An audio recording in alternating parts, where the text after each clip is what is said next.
My YouTube family. I hope आप सभी लोग अच्छे होंगे, स्वस्थ होंगे और मस्त होंगे। इसी होप के साथ आज मैं वीडियो की शुरुआत कर रही हूँ। और जैसा कि अब सभी जगह सर्दी बहुत ज़्यादा बढ़ गई है, बहुत ज़्यादा ठंडक है मौसम में। तो अगर हम टेरेस पे गार्डनिंग कर रहे हैं तो अपने पौधों को बचाना थोड़ा सा मुश्किल हो जाता है। और हर एक तरीके की कोशिश करते हैं हम, जिससे हमारे चाहे वो इंडोर प्लांट हो चाहे परमानेंट प्लांट हो, अच्छे से चलें, साल भर के लिए तैयार रहें। ऐसा नहीं कि बहुत ज़्यादा सर्दी हो रही है तो हमने उस पर ध्यान नहीं दिया और पौधे हमारे ख़राब हो गए। तो अभी सर्दियों में सबसे ज़्यादा पौधों को बचाना मुश्किल हो जाता है। गर्मी और बारिश की मार तो झेल ले जाते हैं पौधे, लेकिन सर्दियों में ज़्यादातर इंडोर प्लांट्स हमारे ख़राब होने लगते हैं। तो क्या क्या केयर अभी सर्दी के टाइम में हमें करना है जिससे हमारे इंडोर प्लांट बहुत ज़्यादा हेल्दी रहें। और ख़ास करके ये दिसंबर का मंथ और पूरी जनवरी इन पौधों को बचाना बहुत ज़्यादा मुश्किल हो जाता है। उसके लिए छोटे छोटे से केयर टिप्स हैं जिससे हमारे पौधे बहुत ही ईजिली चलते रहते हैं और साल भर हमारे गार्डन में बने रहते हैं। तो चलिए देखते हैं किस तरह से मैं अपने पौधों की देख रेख करती हूँ जिससे साल भर मेरे पौधे अच्छे से चलें। अभी देखिए मैं अपने टेरेस गार्डन पे आई हुई हूँ और इतनी ज़्यादा ठंड है कि अब छत पे आने का मन नहीं हो रहा। और आज तो धूप भी नहीं निकली है, ठंड दिन प्रतिदिन बढ़ती जा रही है। तो आप देख सकते हैं पीछे जितने भी मेरे प्लांट्स हैं सब इंडोर प्लांट्स हैं और सब के सब अभी तक तो अच्छे चल रहे हैं। अब अगर नहीं ध्यान दिया गया तो इसमें से बहुत से ऐसे पौधे हैं जो ख़राब हो जाएंगे। तो सबसे पहले तो आपके वहाँ जितने भी सेंसिटिव प्लांट हैं उनको अगर आपने ओपन एरिया में रखा है तो कोशिश करिए उनको एक शेड दीजिए जिससे कोहरे का या पाले का असर डायरेक्ट उनके ऊपर ना पड़े।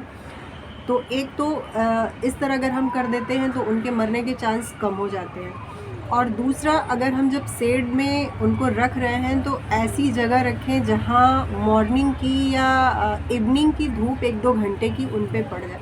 तो आप देख सकते हैं जहां मैं बैठी हूं ये एरिया चारों तरफ से खुला है, ऊपर जो है ग्रीन शीट से कवर है। तो किसी भी तरीके से इन पौधों पे फॉग का असर नहीं होता है, कोहरे का असर नहीं होता है।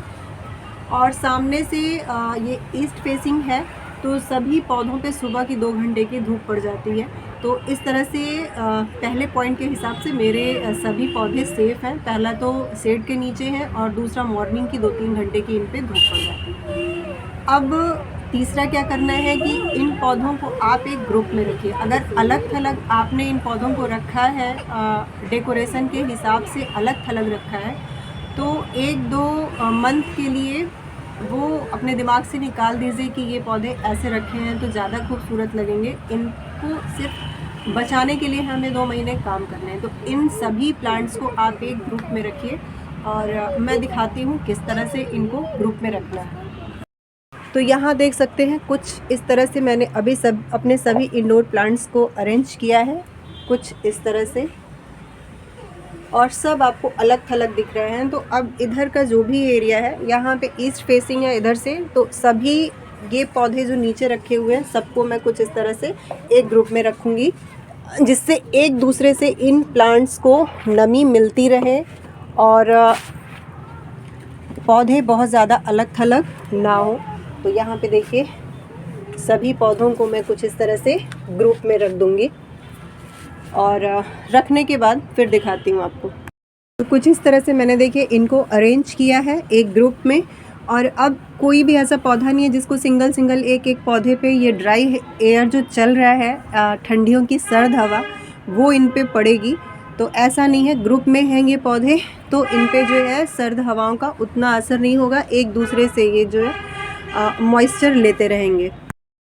और आगे ये जितने भी पौधे हैं इनमें हमें पानी देख के देना है। अब आप मेरी मिट्टी देख सकते हैं, जो भी गमले की मिट्टी है इन सभी में मैंने कोको चिप्स का यूज़ किया है।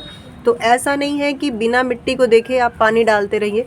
ये देखिए पूरी की पूरी मिट्टी में अभी नमी है कुछ इस तरह से।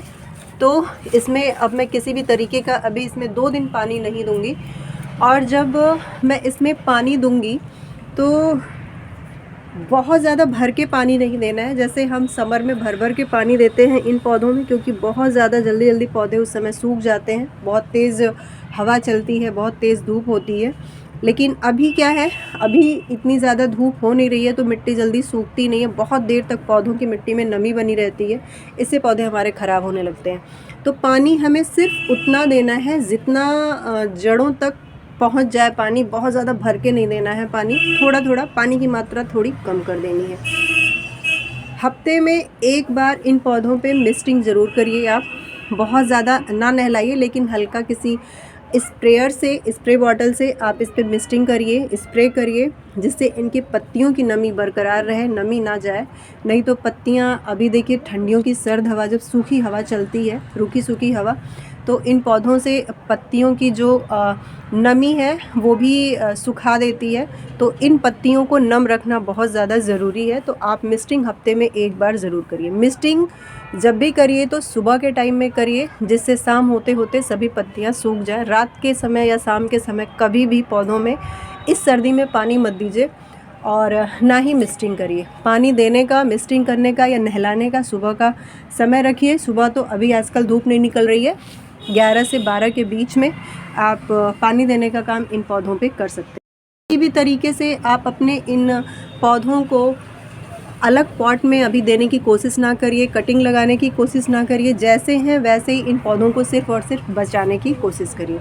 बहुत ज़्यादा जो ऐसे पौधे हैं जो आपको लगता है कि सेंसिटिव प्लांट है, मनी प्लांट की बात करें, क्योंकि एग्लोनीमा में तो वो गुंजाइश कम है, लेकिन मनी प्लांट में क्या है कि कुछ ऐसे पौधे होते हैं जो बहुत जल्दी जल्दी ख़राब हो जाते हैं। तो उसका एक तरीका है इन पौधों को बचाने का, एरियल रूट से इन पौधों को आप कट करके पानी में भी डुबो के रख सकते हैं, जिससे फरवरी आते आते इनकी जड़ें बन जाएं और फिर आप फरवरी में मिट्टी में शिफ्ट करेंगे तो एक नया पौधा हमारा तैयार हो जाएगा। पुराना पौधा अगर ख़राब भी होता है तब भी वो पौधे को जब हम मिट्टी में रिपोर्ट करेंगे तो नया पौधा हमारा तैयार हो जाएगा। तो एक काम ये कर सकते हैं। बाकी एग्लोनीमा तो और भी ज़्यादा सेंसिटिव प्लांट है, इसके साथ बिल्कुल भी कोई छेड़छाड़ आप ना करिए। अभी गुड़ाई वगैरह का भी काम से आप बचिए, ये सारे काम भी मत करिए। फर्टिलाइज़र वगैरह भी अभी आप मत दीजिए। और अगर फर्टिलाइज़र देना है और आपके वहाँ भी बहुत ज़्यादा ठंड नहीं पड़ रही है तो थोड़ा इसमें गोबर की खाद आप दे सकते हैं। धूप अगर अच्छे से निकल रही, बिल्कुल सड़ी हुई खाद थोड़ा 1-2 चम्मच करके आप इनमें दे दीजिए, जिससे थोड़ा सा ये अपने आप को पूरी सर्दियों में बचा के रखें। और गोबर की खाद थोड़ी गर्म होती है तो इससे पौधों को गर्मी भी मिलेगी।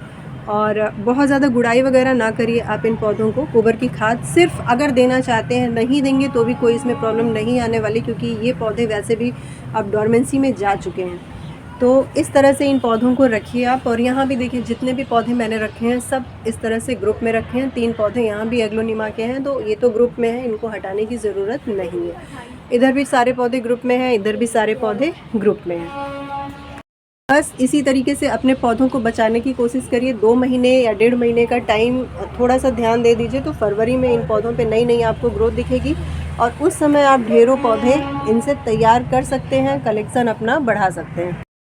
इस समय एक चीज़ और करिए, जैसे बहुत से प्लांट्स की पत्तियां अभी पीली पड़ रही हैं जो नेचुरल है, तो इन पत्तियों को आप कुछ कट करके ऐसे हटा दीजिए, प्लांट्स पे ना रहने दीजिए। नहीं तो ये पत्तियां तो अब फिर से हरी नहीं होने वाली हैं और फालतू का जो है प्लांट अपना इस पर एनर्जी वेस्ट करेगा इन पत्तियों को सुधारने के लिए। लेकिन जितनी भी येलो लीफ आपको दिख रही है इस तरह से आप पत्तियों से कट करके हटा दीजिए। ये छोटी छोटी सी टिप्स हैं जिससे हम अपने इंडोर प्लांट्स को बचा सकते हैं। तो आप भी इस तरह से आप केयर करिए, छोटी छोटी केयर करिए, छोटी छोटी बातों का ध्यान दीजिए, तो आपके भी पौधे सालों साल चलते रहेंगे। और आज की वीडियो में बस इतना ही। फिर मिलती हूँ आपसे अपनी अगली वीडियो में। और अपना सपोर्ट ज़रूर बनाइए जिससे हम लोग नई वीडियो आपके साथ शेयर करें। और वीडियो को आप लोगों ने फुल वॉच किया उसके लिए धन्यवाद। फिर आपसे मिलती हूँ अपनी अगली वीडियो में ऐसे ही किसी नए टॉपिक के साथ, नई जानकारी के साथ।